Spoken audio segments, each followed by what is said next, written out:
तो जनाब का नाम जय किशन है। जी सर। बैठो। Thank you. इससे पहले किसी कंपनी में अप्लाई किया था जनाब? जी हाँ, किया था, और वहां से मुझे इंटरव्यू का कार्ड भी आया था, पर मेरी बदकिस्मती ये थी कि वहां पर जितने कैंडिडेट्स थे उनके मार्क्स मुझसे ज्यादा थे, तो मैंने इंटरव्यू देना मुनासिब नहीं समझा और वहां से चला आया। अजीब आदमी हो, अपनी बुराइयां खुद ही किए जा रहे हो। जानते हो जनाब क्या कह रहे हो? जी अच्छी तरह से, क्योंकि मैं कभी झूठ नहीं बोलता। हमें तुम्हारे जैसे सच्चे नेक इंसान की जरूरत थी, तुम्हें अपॉइंट किया जाता है जनाब। सच? सच सर? हाँ जनाब, गोडाउन सुपरवाइजर की नौकरी पर रखा जाता है। हाँ, अपॉइंटमेंट लेटर तुम्हें बाद में मिल जाएगा जनाब। Yes sir. जनाब ये जय किशन जनाब हैं, आज से हमारे गोडाउन के सुपरवाइजर हैं। इन्हें रिजॉर्ट सबसे मिला दो जनाब। जी सर।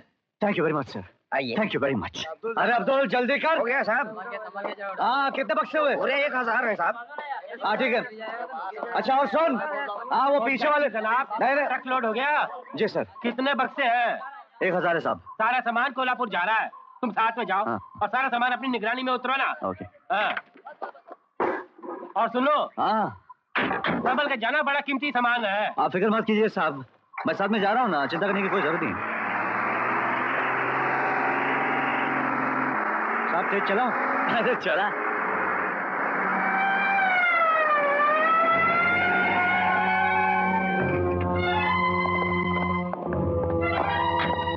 क्या बात है इंस्पेक्टर साहब? ये लॉरी कहाँ जा रही है? कोल्हापुर जा रही है।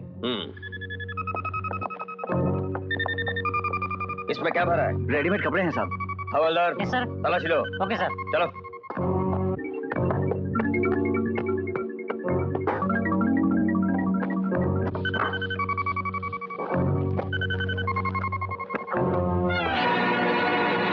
साहब इसमें ब्राउन शुगर भरा है। अच्छा, तो इसमें रेडीमेड कपड़े रखे हुए हैं। हमें बेवकूफ बना रहे हो? चलो। आप ब्राउन शुगर हमारी कंपनी की लॉरी में नौकरी पे रखे गए और रखते ही चमत्कार दिखा दिए जनाब। क्या बात कर रहे हैं साहब? आप ही ने तो मुझे लॉरी में रवाना किया था और आप ही की कंपनी से तो माल भरा गया था। हाँ, माल भरा गया था कंपनी से, रास्ते में माल उतरा दिया जनाब और ब्राउन शुगर भर दिया। झूठा है, तू अपने पाप के काले कर तू मेरे सर पे थोप रहा है। देखा देखा जनाब, चोरी तो चोरी, ऊपर से सीना चोरी। गुप्ता, तूने मेरी गरीबी और सच्चाई का नाजायज फायदा उठाया, मैं तुझे छोड़ूंगा नहीं। जनाब, अंदर होते भी इतनी बड़ी जबान बाहर निकालता है।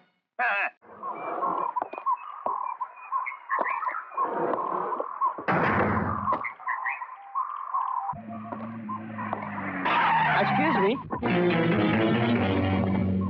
तुम्हारा नाम जैकी है ना? जी हाँ, मगर आपको कैसे मालूम? तुम्हारा दोस्त अमर, वो मेरा बेटा है। अच्छा, nice meeting you uncle. Thank you. भाई सुबह शाम वो तुम्हारे गुण गाता रहता है। तुम्हारी 50 तस्वीरें उसके कमरे में लगी हुई हैं, इसलिए मैं तुम्हें देखते ही पहचान गया। हाँ, इस दुनिया में वही तो मेरा एक दोस्त है, वही मेरा सब कुछ है अंकल। लेकिन उसे मत बताइएगा कि मैं आज ही जेल से छूट कर आ रहा हूँ, वरना उसे बहुत दुख होगा। बिल्कुल नहीं बताऊंगा। अरे तुम मेरे बेटे के इतने गहरे और बेहतरीन दोस्त हो, तो तुम भी मेरे बेटे हुए ना। वैसे बेटे, अब तुम जाओगे कहाँ? कोई खास प्लान नहीं अंकल, मगर सबसे पहले मैं जाकर अमर से मिलूंगा।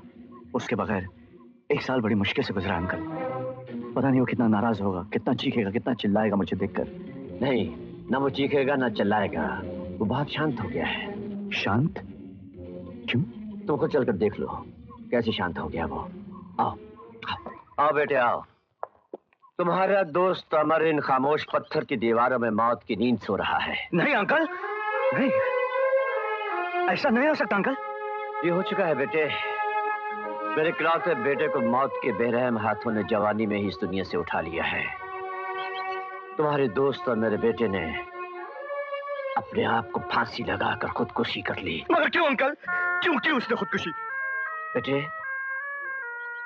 मैं तुम्हें तुम्हारे दोस्त की दर्दनाक मौत की कहानी सुनाता हूं। अमर जब अपनी पढ़ाई मुकम्मल करके वापस लौटा तो उसकी मुलाकात एक लड़की से हुई जिसका नाम शोभा था। जब मुझे मालूम हुआ कि वो लड़की मेरे एक बहुत ही पुराने दोस्त विजय कुमार, जो शहर का बहुत ही रईस आदमी और शिपिंग मैग्नेट है, उसकी बहन है, तो मैं बहुत खुश हुआ।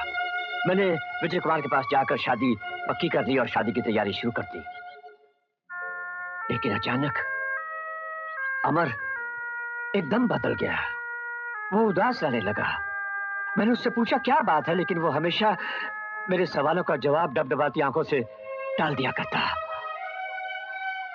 एक दिन उससे नहीं रहा गया। मैंने उसे उसकी स्वर्गीय मां की कसम दिलाई, तुम दोनों की दोस्ती की कसम दिलाई और कहा कि मुझे बताओ सच सच बात क्या है। उसने कहा डैडी, आपने मेरी और जैकी की दोस्ती की कसम दिलाई है, इसलिए मैं आपको बता रहा हूं, वरना जिंदगी भर अपनी जबान नहीं खोलता। दरअसल शोभा ने मेरे प्यार को ठुकरा दिया है, उसने शादी करने से इनकार कर दिया है। प्यार में धोखा खाने के बाद अमर की जो बुरी हालत हुई उसे मैं लफ्ज़ों में बयान नहीं कर सकता। मेरे बेटे की मौत कानून की नजर में आत्महत्या थी, लेकिन इंसानियत की नजर में वो एक कत्ल था। कत्ल। जैकी बेटे, मेरा बेटा अमर तो अब इस दुनिया में नहीं रहा, लेकिन मैं तुम्हें अपने बेटे की जगह समझता हूँ। मुझे विजय और उसकी बहन शोभा से अपने बेटे अमर की मौत का बदला लेना है। जिस तरह मेरा बेटा फांसी लगाकर खुदकुशी करने पर मजबूर हो गया था, उसी तरह शोभा भी फांसी लगाकर खुदकुशी करने पर मजबूर हो जाए, तब कहीं जाकर मेरे दिल के जख्म भरेंगे।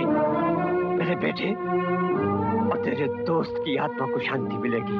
आप फिक्र मत करिए अंकल, अब उन दोनों से इंतकाम लेना मेरा काम है। मैं उस बेवफा शोभा को ऐसा बर्बाद करूंगा कि वो खुद अपनी जिंदगी से बेवफाई कर बैठेगी, और उस विजय को ऐसा सबक सिखाऊंगा कि वो हजारों जन्मों तक याद रखेगा।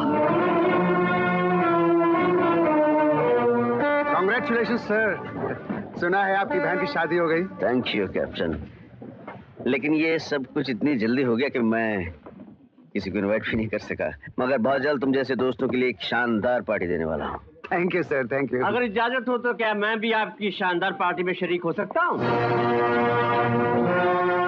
तुम? जी मैं।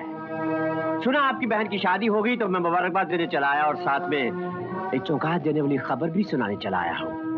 इससे पहले कि तुझे धक्के देकर यहाँ से इजी पहले मेरी सुन लीजिए विजय बाबू, बड़ी भयानक खबर है। हाँ, पुराना दोस्तों ने इसलिए सुनाने चला आया। तो खबर ये है कि तुम्हारा जो बहनोई है वो एक स्मगलर है, गुंडा है, बदमाश है, 1 साल की सजा काट कर आया है। अगर तेरी एक भी बात गलत हुई प्राणलाल, तेरा अंत क्या होगा तो अच्छी तरह जानता है।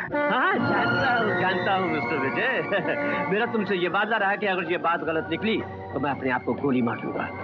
अब जाओ और जाकर अपने लाडले और चाहते बहनोई से जाकर पूछो, जैकी मुजरिम जरूर है लेकिन उसमें एक खासियत है, वो कभी झूठ नहीं बोलता, हमेशा सच बोलता है। वो खुद तुम्हें अपनी असलियत बता देगा।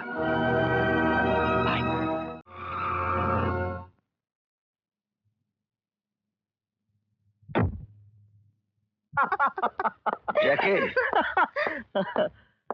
इधर आओ। जी? जैकी, मैं तुमसे एक सवाल पूछने जा रहा हूं और जवाब मुझे सिर्फ ना में चाहिए। अगर तुमने जवाब ना में दिया ना तो इस खानदान की मान मर्यादा, मेरी इज्जत, मेरी इस बहन की जिंदगी जो मुझे जान से भी ज्यादा प्यारी है, सब कुछ बच जाएगा। और अगर कहीं तूने जवाब हाँ में दे दिया तो अनर्थ हो जाएगा, मेरी दुनिया में क़यामत आ जाएगी। मैं पता नहीं क्या कर गुजरूंगा। तुम कभी जेल गए हो? मैं पूछ रहा हूं, तुम कभी जेल गए थे? क्या तुम स्मगलिंग का धंधा करते हो? और क्या तुम प्राणलाल जैसे घटिया आदमी के साथ मिलकर काम कर रहे हो? मैं तुमसे पूछ रहा हूं जैकी, जवाब दो। कह दो ये झूठ है, भगवान के लिए कह दो ये झूठ है। मैंने जिंदगी में कभी झूठ नहीं बोला, ना ही आज बोलूंगा। हाँ, मैं मुजरिम हूं, मैं जेल की सजा काट चुका हूं, मैंने स्मगलिंग भी की है और मैं प्राणलाल के लिए काम भी करता हूं। मैं तुझे जिंदा नहीं छोड़ूंगा। भैया, मैं इन्हें हाथ नहीं लगाने दूंगी, ये मेरे पति है। ये तुम्हारा पति नहीं, पति के नाम पर पद्म मत दाग है। ये तुम्हारी जिंदगी का दुश्मन है, हमारे खानदान का दुश्मन है, हमारा दुश्मन है, हमारे दुश्मन का एजेंट है ये। अब जो भी हो वो मेरी तकदीर है, मैं आपको इन्हें हाथ लगाने नहीं दूंगी। हट जाओ शोभा, मेरे भी हाथ टूटे हुए नहीं है। इन हाथों में कितनी ताकत है तुम्हारे भाई साहब बहुत अच्छी तरह से जानते हैं। आप मुझे मार डालना चाहते हैं तो ठीक है, जिस घर में मेरी पत्नी के मांग का सिंदूर उजड़ने का खतरा है उस घर में मैं एक पल भी नहीं रुकूंगा। चलो शोभा।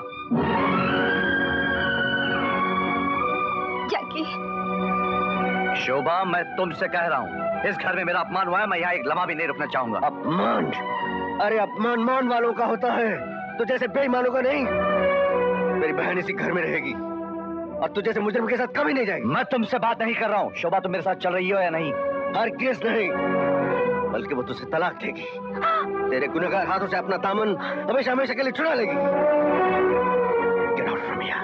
I say get out from here. मैं यहाँ रुकना भी नहीं चाहता।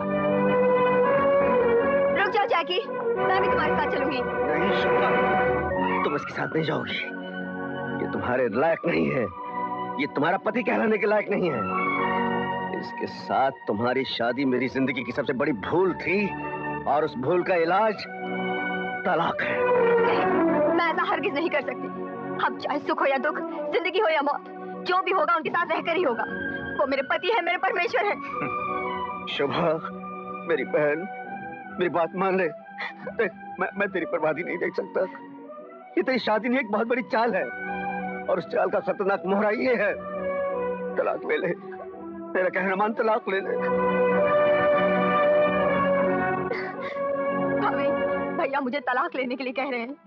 मान लो अगर कभी यह वाकया तुम्हारे पति के साथ पेश आया होता, तो क्या तुम अपने पति से तलाक ले लेती? तो इसका मुकाबला इनके साथ कर रही है। ये तो देवता है, इनके बारे में अपने मन में ऐसा सवाल लाना भी पाप है।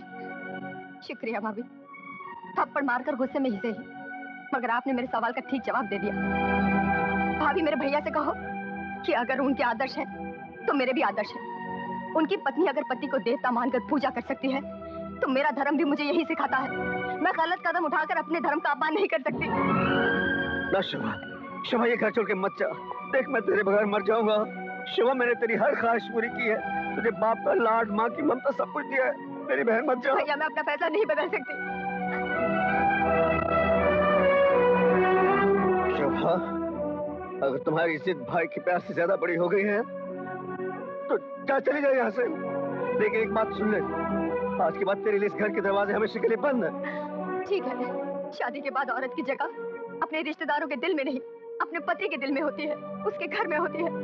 चलो जाके, चलो। शोभा।